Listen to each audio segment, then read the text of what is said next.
सो आज के लेक्चर में हम सिस्टम ऑफ लीनियर इक्वेशंस पढ़ रहे हैं। अलजेब्रा का ही दूसरा टॉपिक है। पिछले लेक्चर में आवाज़ थोड़ी कम रिकॉर्ड हुई थी, लेकिन इतना भी बैड सीन नहीं है। अगर आप हैंड फ्री लगाओ या हेडफोन लगा के सुनो तो ओके सीन है। इसमें खैर सेटिंग कर दी है मैंने। स्लोप्स की बात हो रही है। पिछली वीडियो में स्लोप्स को तो काफ़ी डिटेल से कवर किया था। इसमें जस्ट हम स्लोप्स की दो लाइंस की जो स्लोप्स हैं हम उनकी बात कर रहे होंगे, उनको कंपेयर कर रहे होंगे। तो समझो एक लाइन की स्लोप है m1 और एक और की है m2। तो अगर तो m1 is equals to m2 यानी कि दोनों की स्लोप सेम है, तो ऑब्वियसली वो दोनों लाइंस पैरेलल होंगी। एक लाइन आ गई, दूसरी लाइन आ गई।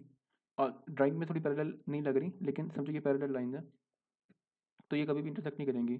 No intersection.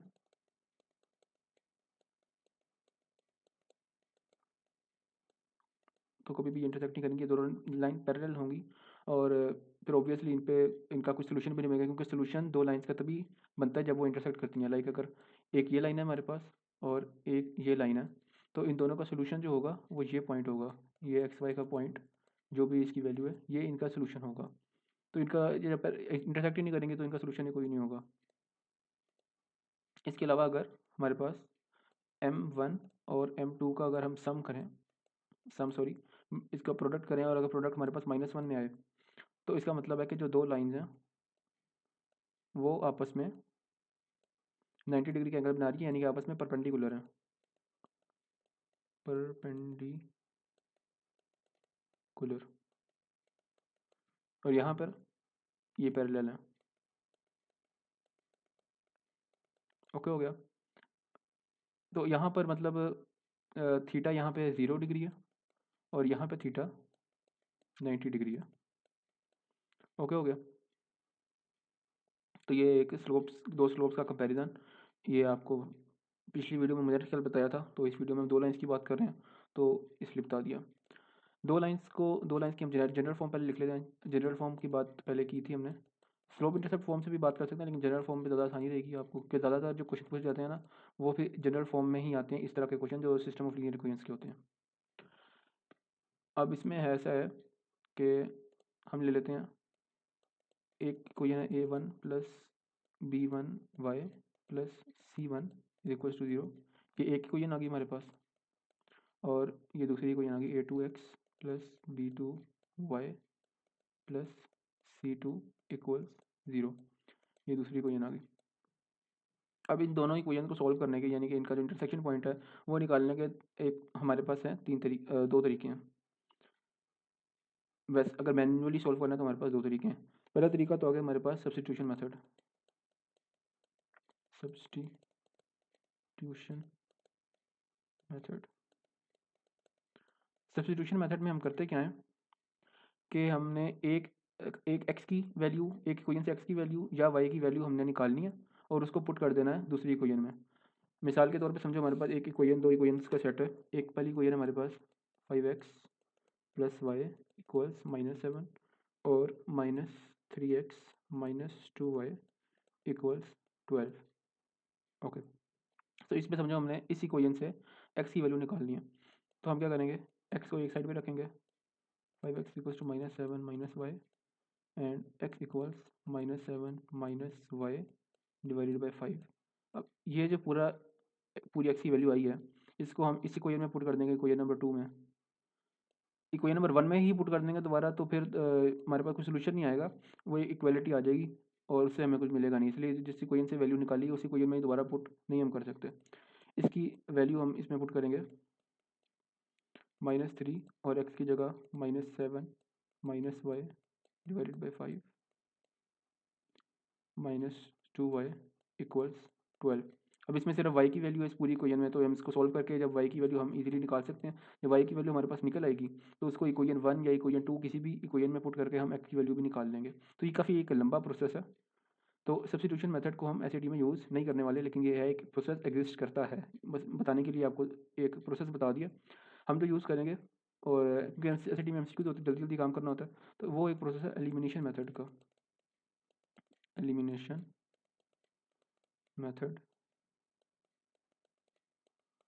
या कम्बिनेशन मेथड बोल दो, दोनों नाम है। वही हम दो इक्वेशन उठा लेते हैं। क्या थी हमारे पास इक्वेशन, एक थी 5x प्लस वाई इक्वल्स -7 और -3x -2y इक्वल्स 12। इस इक्वेशन में क्या करते हैं हम कि हम इन दोनों इक्वेशंस को सम करते हैं या माइनस करते हैं और पहले इनको मल्टीप्लाई करते हैं। मल्टीप्लाई किया किसी भी एक फैक्टर से, किसी भी नंबर से हमने मल्टीप्लाई किया, उसके बाद हम इनको इन दोनों को सम करते हैं या माइनस करते हैं और उससे क्या होता है कि उसके रिजल्ट में एक वैल्यू कट आउट हो जाती है। अब इसका इस डायरेक्टली इन दोनों इक्वेशन का जब हम सम या माइनस करेंगे तो कोई भी वैल्यू कट नहीं हो रही। एक जो y की वैल्यू है वो हम देख रहे हैं कि कट हो सकती है, लेकिन वो मल्टीप्लाई करने के बाद होगी। ये कट तो ये भी हो सकती है वैल्यू, लाइक हमने एलसीएम अगर लेने x को हमने अगर कट करना है तो हम क्या करेंगे कि इस वाली इक्वेशन को 3 से मल्टीप्लाई करा देंगे और इस वाली इक्वेशन को, इस पूरी इक्वेशन को और इस पूरी इक्वेशन को हम मल्टीप्लाई करा देंगे 5 से।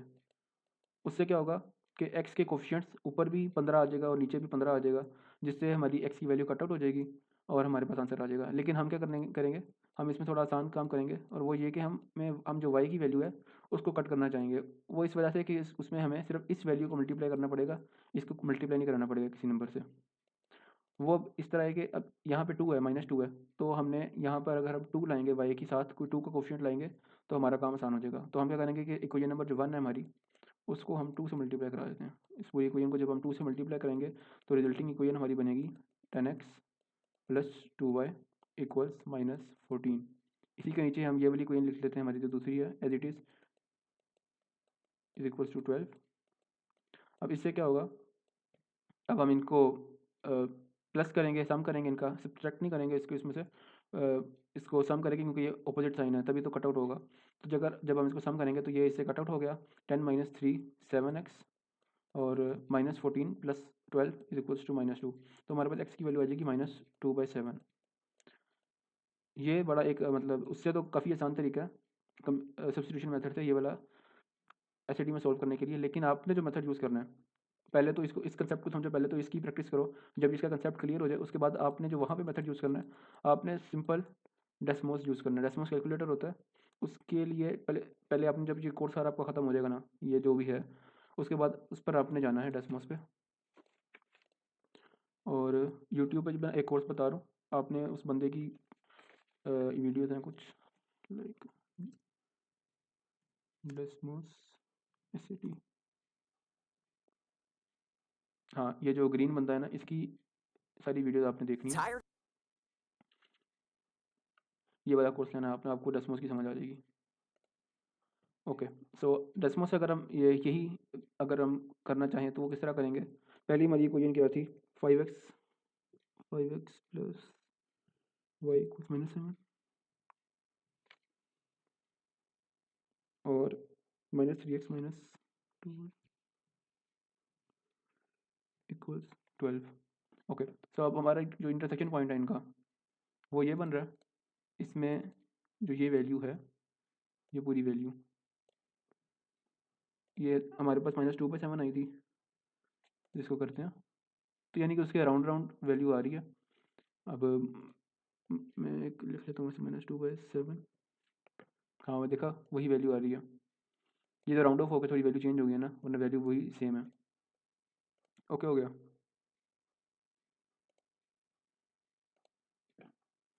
इसके अलावा कौन सी दो नंबर ऑफ इक्वेशन आएंगी, दो आपके पास इक्वेशन आएंगी जनरल फॉर्म में, वो कितनी जगह पर इंटरसेक्ट करिए, उनके कितने सोल्यूशंस बन सकते हैं।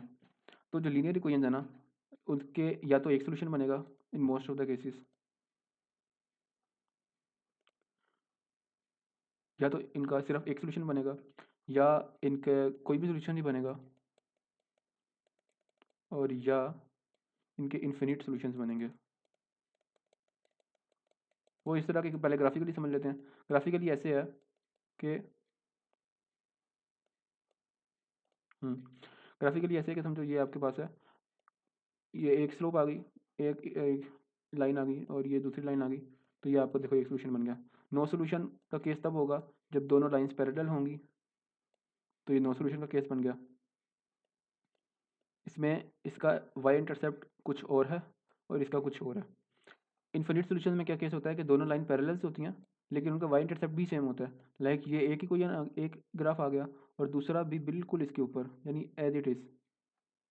तो ये इन्फिनिट सोल्यूशन हो गए, यानी कि एक सेम इक्वेशन है। लाइक एक equation y is equals to 3x और एक इक्वेशन है 2y इक्वल्स 6x। तो ये दोनों इक्वेशन बिल्कुल सेम है, तो ये जो दो इक्वेशन है इनके इन्फिनिटली मैनी सोल्यूशंस बनेंगे, यानी सेम इक्वेशन है। ये केस है। नो सोल्यूशन तब बनेगा जब लाइंस पैरेलल होंगी। लाइक समझो हमारे पास एक इक्वेशन है y is equal to x और एक इक्वेशन है y is equal to x plus 5। इसमें देखो इनकी स्लोप तो सेम है, यानी ये पैरेलल है, लेकिन इनका x इंटरसेप्ट चेंज है। इसका x इंटरसेप्ट क्या है 0 और इसका x इंटरसेप्ट क्या है 5। तो ये इक्वेशन कभी भी सॉल्व नहीं हो सकती। लेकिन अगर आप सॉल्व करने की कोशिश करोगे इसको, तो y को सब्स्टिट्यूट कर देते हैं, y x equal to x plus 5, x minus x equals 5, 0 equals 5, 0 equals 5 होता ही नहीं है, तो ये इक्वेशन का नो सोल्यूशन आएगा।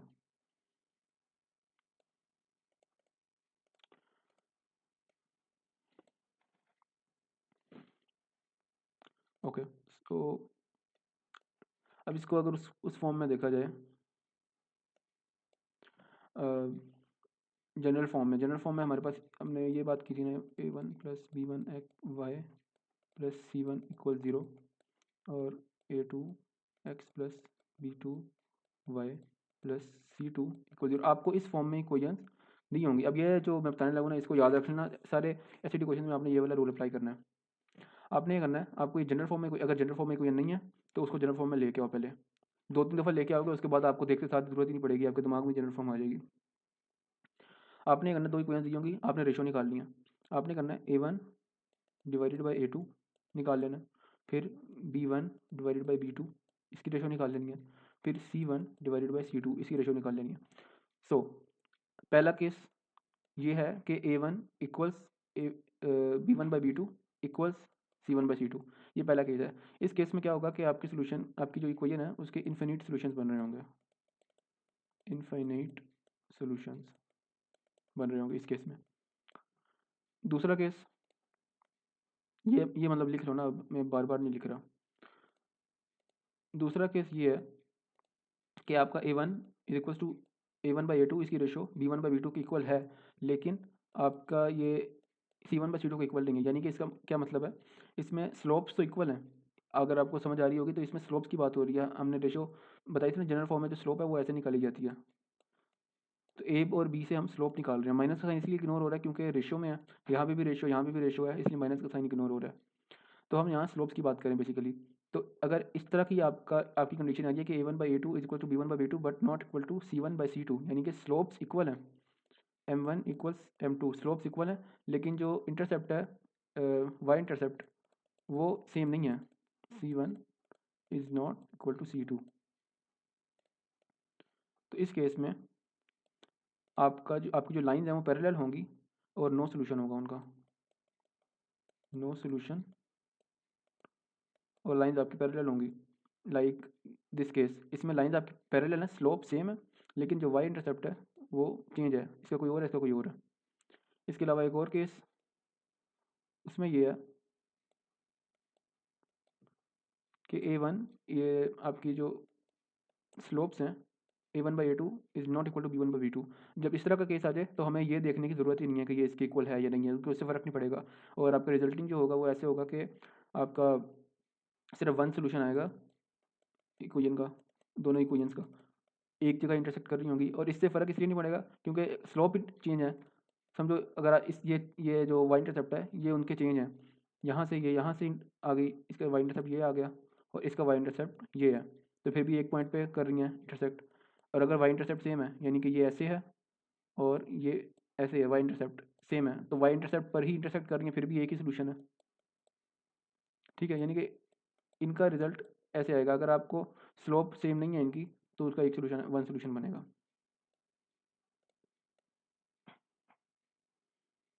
इसकी एग्जांपल्स देख लेते हैं। Okay, it's a system of equations above has no solution. अगर इनका सॉल्यूशन नहीं है कोई तो एक ही के वैल्यू है, फिर हम वही काम करेंगे जो मैंने अभी पीछे अभी डिस्कस किया। उसने कहा कि इसका कोई भी सॉल्यूशन नहीं है, तो इसका मतलब ये है कि -a/4 equals to -12/3 and is not equals to 15/-2। तो हमें हमारा जो आंसर है वो हमें इस इस पोर्शन से ही मिल जाएगा। ये पोर्शन हमें वेरीफाई करने की ज़रूरत ही नहीं है, क्योंकि उसने कहा है कि system has no solution, statement दी हुई है। तो हम जिसको इसको सॉल्व करेंगे, सॉल्व इस तरह करेंगे कि माइनस ए इक्वल्स टू ये -4 बच जाएगा यहाँ पे, एंड ये इससे मल्टीप्लाई हो जाएगा, तो ए की वैल्यू आ जाएगी हमारे पास 16। तो बस इस तरह सॉल्व हो जाएगा ये काम। और ए की वैल्यू जब 16 आ गई, और इसको अगर वेरीफाई करने की ज़रूरत नहीं है, अगर करना भी चाहें तो इसकी वैल्यू होती है -4, और -15/2 की वैल्यू बनेगी -7.5। तो मतलब इसको वेरीफाई करने की ज़रूरत नहीं है, ये चेक करने की ज़रूरत नहीं है खाम का, आपका टेस्ट में टाइम ही ज़ाया होगा, सिर्फ अपने इस क्वेश्चन पे काम करना है। The system of question above m and n constants, if the system has infinitely many solutions, what is the value of m plus n? Okay, अगर तो इन्फिनिटली मैनी सोल्यूशन है, इसका मतलब कि दोनों इक्वेशन सेम है, दोनों इक्वेशन सेम है। तो यहाँ पे भी हम रेशो वाला काम करते हैं।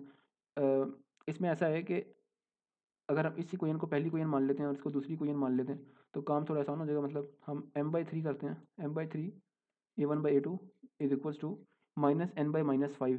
तो माइनस का साइन दोनों ऊपर नीचे है तो हम इग्नोर भी कर सकते हैं, तो खैर है, n/5 is equals to 32/8। Okay हो गया, इसकी कटिंग हो जाएगी, यह 8 4 होता है, तो हमारे पास आ गया m/3 equals 4 and n/5 equals 4। m की वैल्यू आ जाएगी यहाँ पे 12 और n की वैल्यू आ जाएगी 20, और m प्लस n हमने निकालना है, तो ये हमारे पास बन जाएगा 32 आंसर। ओके हो गया जी।